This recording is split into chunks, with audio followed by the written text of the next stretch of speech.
Yeah, just want to start this way. We just kicked off the Aggies Can Food Drive.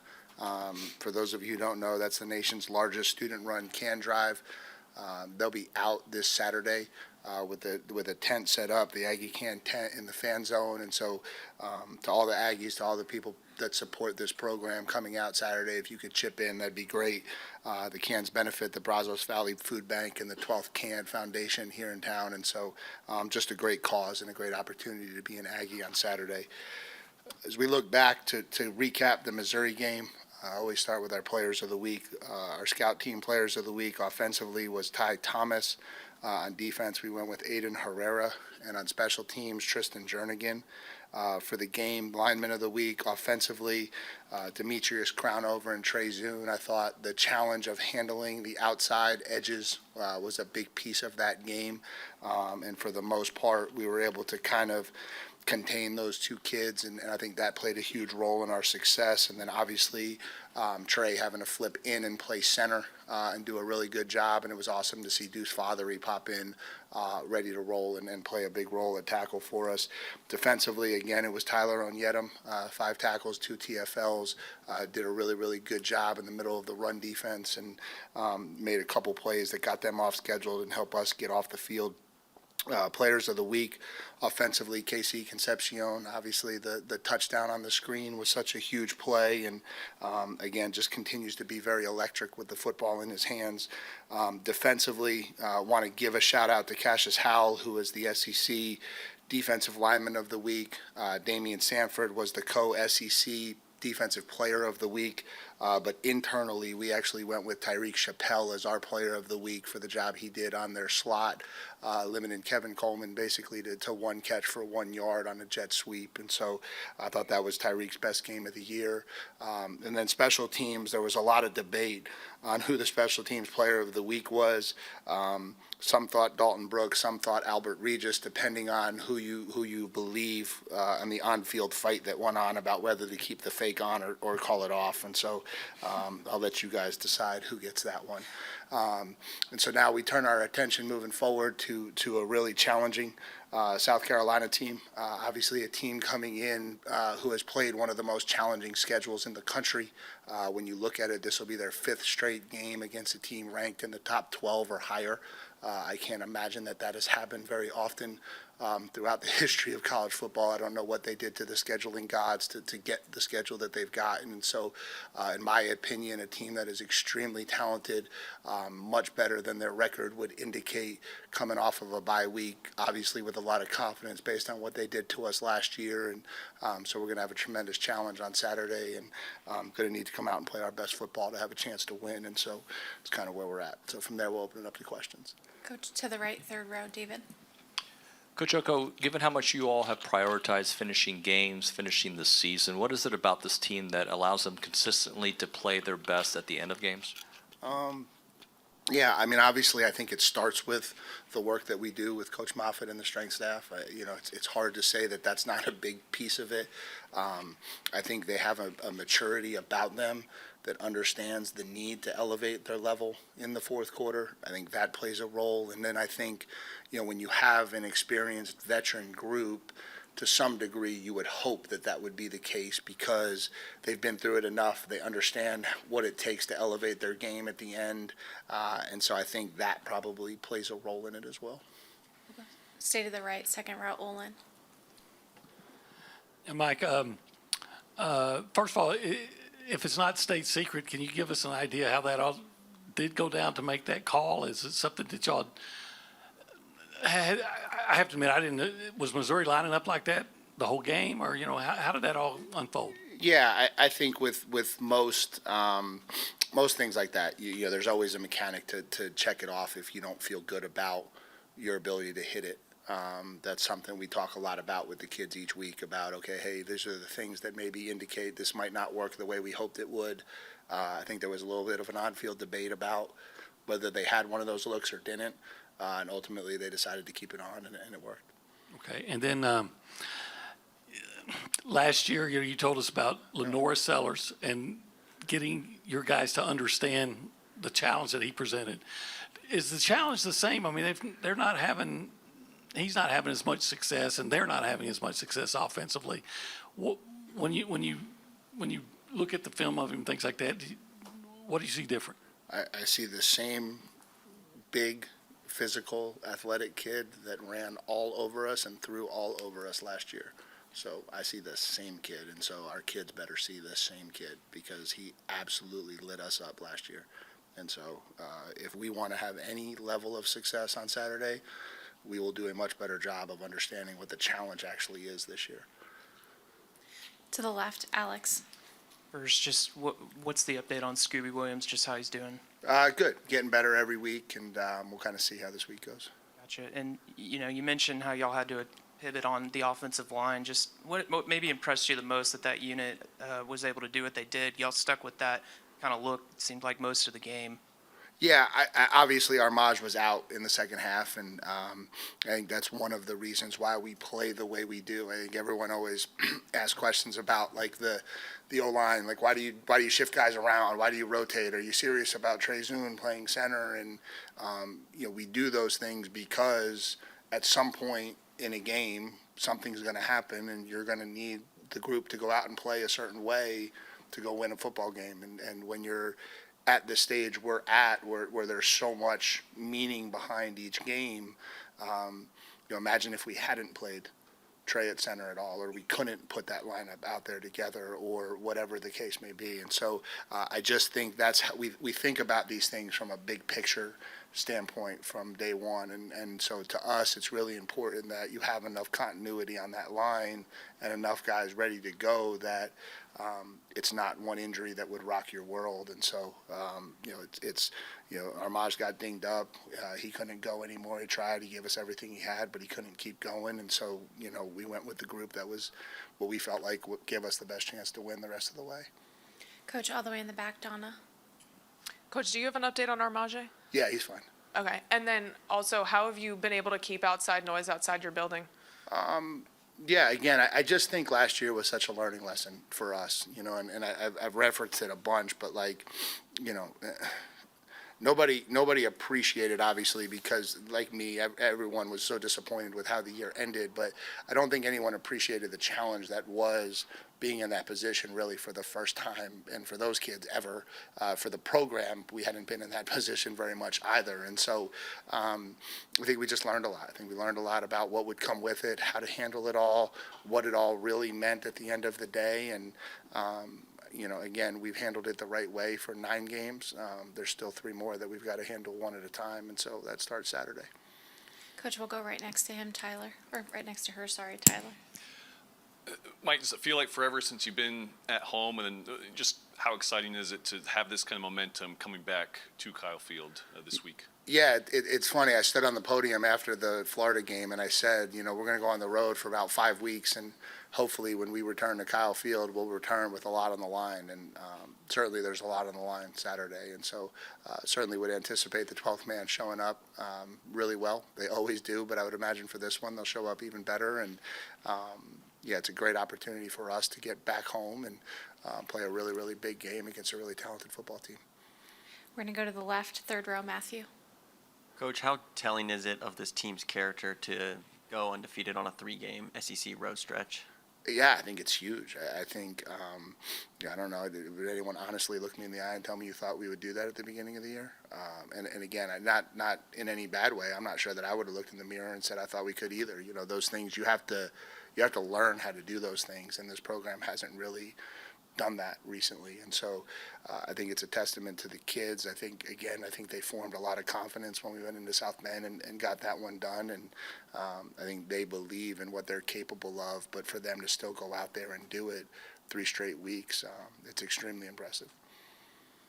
Front row, right, Travis. Yeah, with the sack this weekend, Cassius only has, I believe, DeMontre Moore and Myles Garrett in the SEC era as more single season sacks. As a defensive coach, how do you appreciate the kind of season that he's had, and do you kind of root for him maybe to hit one of those Myles Garrett seasons or something like that? Yeah, for sure. I think it'd be great for him. I think it'd be great for our program. I don't know that Myles would like it, but maybe some part of him would enjoy the program having success. No, I think he has really, helped himself a lot coming back this year. We talked about how important it was to flip the narrative in this program with those guys that were fringe guys making a decision to come back, actually seeing them develop their bodies, go out and have a significantly better season. You can't speak to how much that means to our program moving forward. And so because of all of that, I would love it to end with him setting the single season sack record, with him getting a ton of national recognition, and him ultimately feeling like he made a really good decision for himself and his family by being part of this program one more year. We'll go to the back right, Chip. I know you have plenty of offensive playmakers, but after seeing Dalton Brooks with the ball a couple of times, any thought of getting him involved on that side of the ball anymore? No, neither one of he should have scored on both of them is what I told him. But no, so no, yeah, he's a really talented kid. He's a really athletic kid. Obviously, that's a game that you dream of when you're playing safety, to be able to account for 78 total yards, and there's obviously two huge plays for us from a momentum standpoint. We'll go to the left, Aiden, fifth row. So you mentioned last season and this season, there's a big difference in how the boys are responding to the pressure that this is and what is on the line. What are some of those specifics that you've seen in players from last year to this year of they're taking this all in a little bit more, they're responding differently?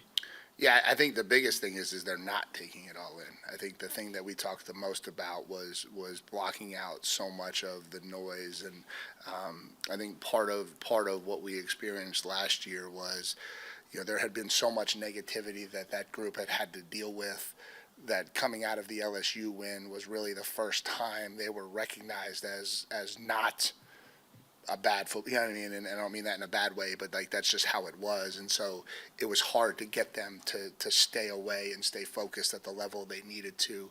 I think this group now is probably a little bit more versed in the swings, the pendulum, what really all of that noise means, which is absolutely nothing, and now can kind of lock in on the things they need to do to just go out week in and week out and have success at the level we want to. To the right, second row, Carter. Mike, each of the last two games in the second half, you guys really moved the ball pretty much at will, and y'all didn't really have to throw that much to do it. I don't think y'all threw beyond maybe 10 yards from the line of scrimmage, and I'm wondering, just to do that, is that more wearing out opponents on the ground and that kind of thing, or is it more scheme that allowed you guys to do that? What do you think has allowed that? Yeah, probably two separate conversations. I think just the way the third quarter played out at LSU, I just think it went a certain way. I don't think we had any intention of not throwing the ball. I just think it was it got out of hand so quick, and then we like to play to win, and so when you get those leads, we want to be intelligent with how we close games out. That's something that's really important to us. And so I tell all our guys, if you want to go to a team that stat pads in the fourth quarter, this won't be it. When we get to the fourth quarter with a lead, we're going to do everything we can to win the football game. That'll be the most important thing. And then last week, I just think it was, we felt as though our advantage was getting the ball in our skill kids' hands. I think we had over 150 yards after catch. We didn't want their D-line to be able to impact the game. And so a big part of it last week, I felt like was a little bit more strategic to say our advantage is if we can get the ball out into our skill kids on the perimeter, we're going to have an advantage. And then obviously when we needed to run the football and find ways to run the football as the game wore on, we were able to do that. And then for Missouri, Caden Green, after the game, said that y'all's defense was calling out plays. Were they tipping their plays at all, or is that something that you guys have kind of learned to do game to game where maybe y'all can pick up on some things? I don't know anything about that. We'll go to the third row to the left. Another strong week defending the pass. Kind of from where you guys were at this point last season, did you envision it reaching the level that it is now when you took over play calling duties? Hoped is probably the word. Hoped that it would get to this point. Certainly people asked me enough in the offseason about could we fix the pass defense? Would the pass defense get fixed? Would we be any better? I think through 9 games we have been. Now we've got to figure out how to stop the run a little bit better than we've been able to, but yeah, I do think we've made some really, really good strides, and it's been good to see kids. Obviously getting Tariq Chappelle back matters a lot. Will Lee has continued to play at a really high level for us. Des Ricks, I think, has taken a massive step forward, and you even saw Jordan Shaw out there making some plays in some critical moments on Saturday. And so I think we're in a really good place with the guys that we have and their ability to cover. When you did make that decision to take over the play calling duties, how did those conversations kind of with the defensive staff and with Coach Bateman kind of go during the offseason? Yeah, I still don't like the emphasis on that. To me, isn't as big as it was just the staff coming together and just making sure we tightened up what we were doing. And I think as much as anything, it's year two and the continuity that comes along with the staff being together. Last year, again, we never make excuses. It's not the program we are, but you had a group of guys who had never really worked together. I hadn't worked with Coach Bateman in 20 years. Coach Peterson, we weren't very familiar with each other, with a hodgepodge group of DBs that we had just thrown together from the transfer portal and you had to build it all as fast as you could and as quick as you could. And then we lost Tyreek in week 2, and that kind of changed things and shifted things in a different direction. And so, yeah, I don't think it has much to do with the play calling. I just think it's the group being together and more on the same page. We'll go to the front right. Mark? Mike, EJ had a couple of really big runs this weekend. He's become a more important part of the offense, I guess, with Le'Veon down. Can you talk a little bit about him? And, it just seems like a good feel-good story to see him do this in his final season. Yeah, I think it's an awesome story. I think it's an awesome story to this program. I think it's an awesome story to who he is as a kid and who his family is. I just think, again, and I've said this before, but it bears repeating, the character it takes to come back for your last year of football, go into the year not really in a position to get a lot of carries, keep working, keep doing the things you needed to do to be prepared and be ready, get opportunities, make the most of those opportunities, still be in a crowded room, right? And so still not really being able to carry the ball 20 times a game like you probably would like, but still showing up week in and week out, making critical plays that are helping us win football games. And that's what, and I talk to our guys about this all the time, people inside of the game, inside of the building, probably understand what winning football looks like, what championship football looks like a little bit different. And I don't mean that in a bad way, but championship football looks like that. It looks like the guy who goes out there on 3rd and 2 and lowers his shoulder and gets 2.5 yards, right? And that's not the most attractive clip to put out on social media. It's not the thing that catches a lot of the headlines, but it's as big of a reason why we're 9-0 as anything else that's happening in our program. And so those things matter a lot when you talk about why are we having success and why are we winning at the level we're winning at. To the left, Tony. Mike, post-game you had talked about Marcel checked into the play that sprung KC. Can you just talk about his maturation, his comfortability in this offense, and just when he was able to be able to do things like that, is it built into the offense? Stuff like that. Yeah, I think he's made a lot of growth, and I think that's, again, when we talked in the offseason about him learning what it takes to be an SEC quarterback, all of that stuff goes into it. The first thing that happens when a really talented player gets on campus is he relies on his talent, and then somewhere along the line he realizes, whoa, okay, now I kind of understand why you were talking about all those things, why pre-snap reads matter, why getting us in the right play matters, but you don't know all that until you actually have to go through it and do it. And I think that was the learning curve that he went through on a really high level last year, to then open his eyes to what it really took from a work standpoint to get there, and then the credit to him for everything that he put in this offseason to elevate his game to be able to do things like that. Stay to the left, second row, Alex. 2 forced fumbles this last weekend. Just how much of an emphasis has been forcing turnovers been on the defensive side these recent weeks? Yeah, I mean, it's a massive emphasis. It's good that it's starting to happen more. It's a big part of I think the final step of what we need to do to be the defense we want to be. And so, again, we talk about maybe trying to do a little bit better job of recovering the ones that get on the ground, but to have 2 strip sacks in that game, one of which obviously we recovered that set up a critical touchdown, I think is is a big part of being good on defense. And so, I think that's the final piece of the equation that's starting to come around a little bit more week in, week out. Go to the right, back over to Carter. How rare is it for Trey to play left tackle as well as he does, but also play center and seem like he's played it for a while? And I remember he said he'd never played that position before this year. How rare is that, and what has enabled him, you think, to play both of them pretty well?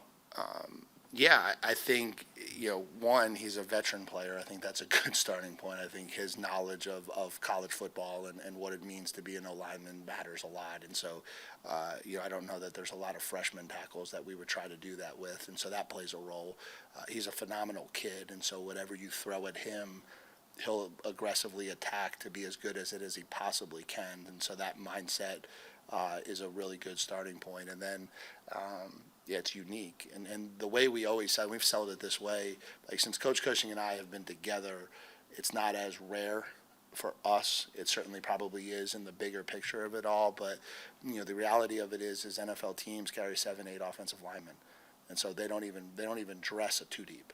And so if you don't have position flexibility at the next level, then you better be a first round draft pick, or you better be an all pro, or you're always going to potentially be on the chopping block for a guy who's a little bit more versatile. And so that's how we sell it to our guys is if you all want to play in the NFL, you all want to play at the next level, Trey's going to have unbelievable value. And that's another kid who I think has greatly enhanced his draft status by coming back. Now he's got game film as a center, so now he's an SEC left tackle and an SEC center. That's only going to help him as he moves forward into the next level of his career too. To the left, fifth row, Coach. South Carolina has 222 passing yards against Alabama, and it was a close loss.